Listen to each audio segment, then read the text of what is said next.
Saya bacakan kembali, wa qala al-Fudail bin Iyad radhiyallahu taala anhu, dan Fudail bin Iyad seorang ulama hebat, ulama besar, wafat tahun 187 Hijrah. Ya, 803 Masehi. Maaf, ini saya sedikit minta waktu ya, 10 menit ya supaya selesai, dan ini memang penting saya sampaikan. Kalau tadi mantan Crazy Rich, glamor, kalau ini mantan pembegal, perampok, spesialis rampok jalan. Ya, jadi bajing loncat yang sekarang pembegal jalan, dia nasabnya udah ada dari dulu. Kalau spesialis ini, dan sudah dikenal. Kalau sebut Fudail udah, belum tentu orang mau lewat rute ke situ. Ya, ini rutenya di daerah antara Abu Warda dan Sijris waktu itu, arah ke Baghdad. Ya, orang udah tahu. Jadi kalau mau lewat ke situ, itu Fudail, disebut Fudail itu udah, itu nggak aman. Kafilah-kafilah itu nggak ada yang mau lewat. Apa yang terjadi? Ini yang saya mau katakan nih. Ternyata pedagang ada 3 kafilah berangkat memutuskan tetap kita harus lewat rute itu karena itu yang paling akan dilalui. Ya, nah ini nasab dia nanti ya.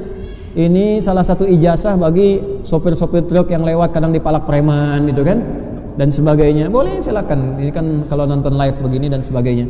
Nah ini dalilnya buat premannya nih. juga buat sopir-sopirnya, ijazahnya nih, ijazah sanadnya nih.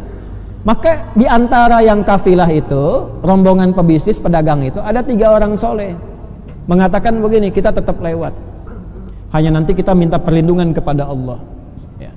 Ikhtiarnya gimana? Kita panah aja nanti ke tempat-tempat yang kita duga ada perampoknya. Kalau kira-kira ada konfirmasi suara, kena atau apa, aman, kita lewat. Kalau nggak ada konfirmasi, kita balik lagi. Artinya apa? Panah kita meleset katanya. Ikutnya kita yang kena. Itu unik itu ya. Kalau Anda baca kisah orang-orang soleh itu bagus-bagus dulu tuh ya. Maka apa yang terjadi?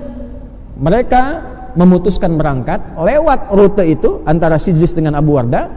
Begitu mau dekat ke situ, mulailah kemudian panah disiapkan. Sebelum dipanah, ini yang paling menarik, maka mereka memanah dengan ayat-ayat Allah dulu untuk menghunjam kepada kalbu orang yang dituju.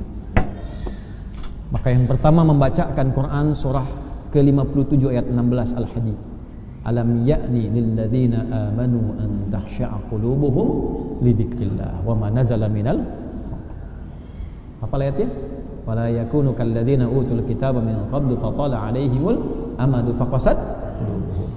Apa belum tiba bagi orang-orang itu yang merasa beriman untuk semakin khusyuk kenal Allah, melembutkan hatinya, jangan sampai berbuat maksiat terus sampai keras hati seperti orang dulu, banyak maksiat hatinya keras sehingga jauh dari Allah. Tiba-tiba begitu itu dibacakan sebelum panah dilesatkan, ini Fudail langsung gemetar, pingsan. Bingung anak buahnya, dikira kena panah, padahal nggak ada apa-apa, keringetan. Begitu bangun lagi, kenapa? Itu ada panah ayat sampai ke hati saya, gemetar saya. Lalu yang kedua dia bacakan lagi Quran surah Az-Zariyat ayat 50, fafirru ilallah, cepat balik ke Allah. Gak ada orang yang tidak diampuni oleh Allah, seberat apapun maksiat, selumur apapun noda, gak ada orang yang gak diampuni. Cepat kembali ke Allah, balik ke orang tua bisa ditolak, gak diaku anak, balik ke tetangga kemudian gak diterima, balik ke Allah. Gak ada orang gak pernah salah. Teman-teman yang di LP, lembaga permasyarakatan dan sebagainya, gak ada orang gak pernah salah. Kembali ke Allah. Satu tempat Anda gak terima, dekati Allah, dan dengan izin Allah sedunia membuat Anda diterima. Menghujam, pingsan lagi, kaget lagi gitu kan. Ada panah kedua menembus jantungku, menembus jiwaku. Yang ketiga dibacakan Az-Zumar tuh ayat 54 itu, wa anibu, dan segera kemudian bertobat, balik. Ya, tobat, anib itu jalan kembali ke jalan yang lurus lagi. Itu runtut 3 ayat itu. Lembutkan hati, dekati Allah. Jadi kalau udah putus harapan dengan manusia, ya, jangan putus harapan dengan Allah. La taqnatu min rahmatillah. Jadi simpulkan pada hati kita, Allah selalu menerima kita. Ya. Keluarga belum terima, lari ke Allah, minta lembutkan hatinya. Ya. Calon yang dilamar belum terima, ya kembali kepada Allah, terus dekati bapak mertuanya. Minta balik ke Allah, balik. Nah, dibacakan 3 itu, jatuh lagi. Lalu ketika bangun mengatakan pada anak buahnya, pergi kalian semua. Sudah tiba saatnya saya meninggalkan perbuatan saya ini. Kena panah 3, yang panah fisiknya enggak kena, tidak mengenai, itu panah ayatnya sampai kepada jiwanya.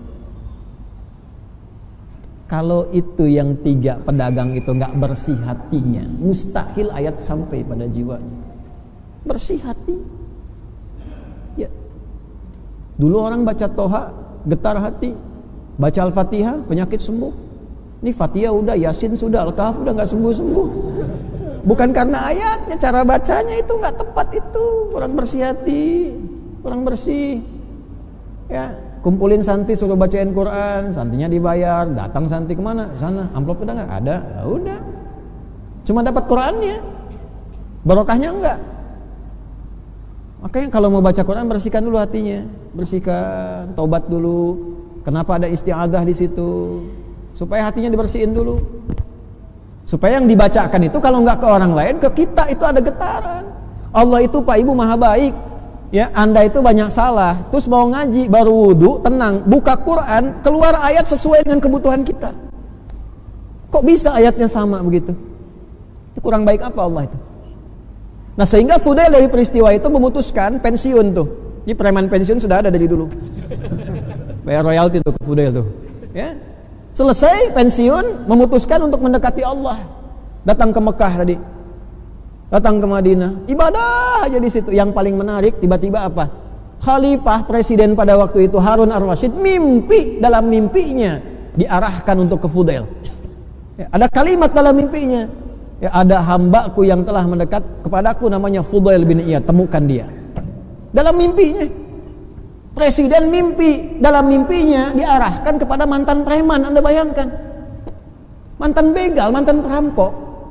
Berubah jadi orang baik. Tiba-tiba apa yang terjadi? Ternyata beliau sudah berubah jadi baik, jadi soleh, sampai meninggalkan tempat di situ yang viral sebagai perampok ke tempat lain yang dekat dengan Allah. Masyarakat akhirnya memviralkan dia sebagai seorang hamba yang sangat dekat dengan Allah. Ini ahli ibadah, ini ahli gini.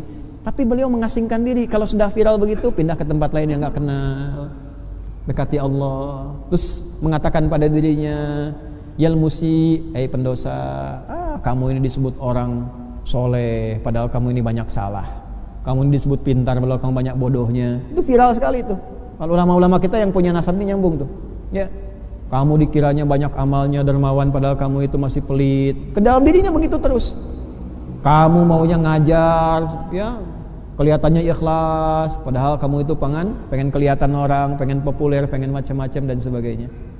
Akhirnya apa yang terjadi Bapak Ibu sekalian? Dari situ ketika Harun ar-Rasyid tahu, diarahkan ke situ, dipanggil ke istana. Dan beliau menjadi salah satu penasehatnya dari Harun ar-Rasyid. Dan beliau menjadi salah satu guru dari Imam Asy-Syafi'i. Ya, yang nanti ditemani dalam pendakian ilmu dari Imam Asy-Syafi'i. Dan nanti juga ditemani juga oleh Bishr tadi. Karena Bishr kan lahir 179, ini wafat 187. Bishr al-Hafi itu dalam masa beliau muda-mudanya itu pernah bersamaan waktu dengan ini, tapi belum sempat ngaji yang benar. Karena kan tadi jalur hidupnya beda. Inilah Fudail. Tak peduli latar belakang kita Anda apa.